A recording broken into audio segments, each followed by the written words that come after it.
noticed that certain things keep showing up or not showing up in your life? These are patterns, and they tell a story about what's working, what's blocking you, and what's waiting to be invited in. Welcome to Be the Effect, where we explore little shifts that create big change. And if you don't already know, I'm Lisa, a long-time weirdo, a professional dot connector, and accidental change maker who can't help but look for meaning in everything. Today, I'm beginning with, in case you didn't catch the title about noticing patterns in your life, one of the first steps in the butterfly effect process. It's the pattern. Have you ever noticed that certain things keep showing up or not showing up in your life? Sometimes it takes a series of similar events for us to even begin to notice that there's a pattern emerging.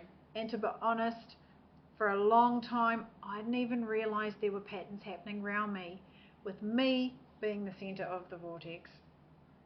Maybe you've begun to notice that you keep getting into the same kind of relationship dynamic, or self-doubt that whispers when you're about to step into something new, or maybe your friends and family have noticed that things are happening around you, or there's this same tension in your body that appears whenever life feels like it's too much. These are patterns, and they tell a story. For some of the patterns, like as some of you have guessed in past episodes, for me, are being the good girl, lacking boundaries, which often shows up for me as people-pleasing, fear of failure and the perfectionism monster, or cleaning when I need to control my environment and I'm overwhelmed. And don't think it stops there. I'm simply a little bit more aware of what they are and can recognize them earlier, or mid-room overhaul as the case may be, than I used to be able to. So patterns are like the threads that weave through our lives. Some are bright and beautiful and allow us to have space for ourselves. Maybe meditation is a pattern you've woven into your daily practice. Others are like knotted and tangled and a bit like the ones I mentioned earlier, and they keep us tied up. So what they do though is they show us what's working for us, what's working with us, and what's working against us, and what's blocking us from making change or moving forward, as well as what's quietly waiting to be invited in. You know, those things that are waiting in the wings that you know you need to incorporate, and have every excuse under the sun as to why you aren't doing, can't do it, won't do it. I get it. And here's the thing. Patterns aren't just about what does happen. They're as much about what doesn't happen. So sometimes it might be the absence or missing of something in your life. Like maybe there's not as much peace as you would like. Maybe you don't ask for support, or there's not that feeling of ease all the time. Maybe you're looking for connection with others. And that can be just as revealing as the things that keep repeating. So we can learn as much from what's missing in our daily life as what we have happening right in front of us. So if we take the time to tune into them, patterns show up everywhere. Tuning into us, tuning into our patterns. So they could be emotional, they could be mental. So they might be the things like the thought loops that keep pulling you back into the stories again and again and again, and you can't help yourself but go back into that automatic pilot of memory or behavior. In fact, I can actually hand on heart say that I had exactly that recently when preparing for an interview that I had to do. So that old perfectionism monster climbed up on into my brain and had a good old dance around in there.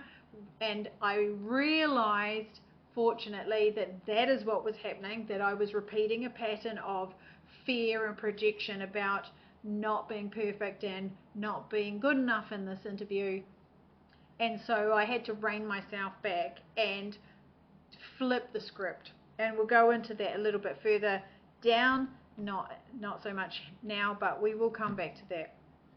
So they can be relational, that familiar push and pull and how we connect or distance ourselves from others.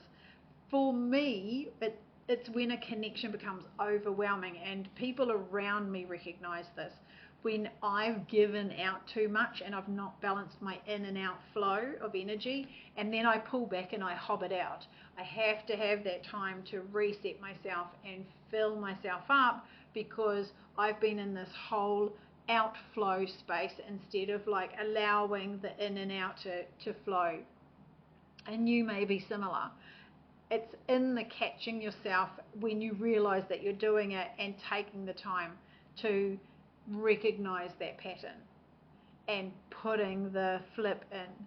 So they can also be physical or energetic. So it might show up as fatigue or tension or a sense of heaviness that tells you that something's just not right. Something's off here. Some patterns are inherited. So they're woven into us over time through generations, through belief systems, through family stories. And I know some of you will have an example pop into your head here, and I've had to make peace with those that I have now also unconsciously passed on to my children. And we can undo those. I'll go into that in another session, but just know that it can be undone. Other forms, quietly through repetition, things like choices, reactions, coping strategies that become our default rhythm. It's like the way we tie our shoes, the same every time. We do it without thinking, and we do this in our reactions too. So it's not just a mental memory, it's a physical one as well. So that automatic feeling of stomach dropping and the response that goes along with that. But here's the beautiful part. When you start to notice them, you begin to shift the energy just in the noticing of them, just in the awareness of them. And awareness is the first act of transformation. You have to become aware of something before you can transform it. If you're not aware of it, you can't transform it. So in that awareness, we bring it into the forefront of our mind, and we're able to actually have a look at it. It's like turning on a light in a dark room. So nothing changed in that room before you turned the light on, but now you can see it. And now you're not going to step on the Lego that the kids left around. You're not going to trip on the cat, and the coffee table's still in the same place. So as much as you know that all those things are there, without putting the awareness or shining the light on it, you can't see what it is, and you can't make those informed choices and decisions. So with that, you then have clarity, and that's where the choice comes in.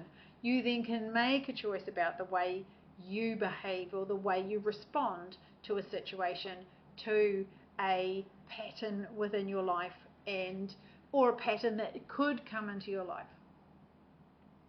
So on that, around the awareness thing, I would challenge you to do a little bit of homework this week. It's not hard.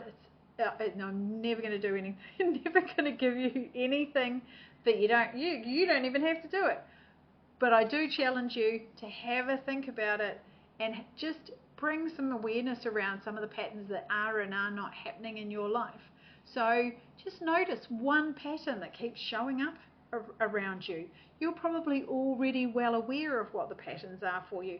Just notice one of them and be aware over the next week of where it's showing up, who it's showing up with, and how it is showing up. What is the flow-on effect for you? So you probably already have that from listening, and probably had to skip back because your brain went off on a whole other thought mission. And then on the flip of that, what's something missing? What's a pattern that's missing from your life that would be nice if it was there regularly? So you might see it in your relationships, your thoughts, or how your body feels. Maybe you want to incorporate meditation or walking or mindfulness or being conscious when you're doing an activity. And write them down or just hold them in your awareness. So for you, those of you who love to journal, write it down. Start to really journal around like what that pattern is, how it's showing up, what the effect of it is, what's flowing on from that for you. And then otherwise just keep them in your awareness. Have those same thoughts around it. Think about it. Think what the effect is for you. You don't need to fix or change anything yet. Just simply notice them, because when you begin to notice those patterns, you start to be the effect, that conscious shift that changes everything that follows.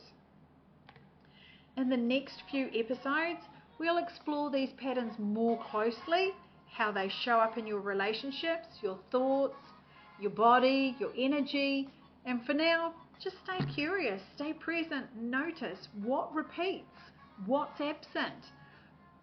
Both hold messages from your inner world, like invitations to see yourself more clearly and gently choose something new. Thanks for listening, beautiful human. I'm Lisa, and this is Be the Effect. Catch you on the flip side.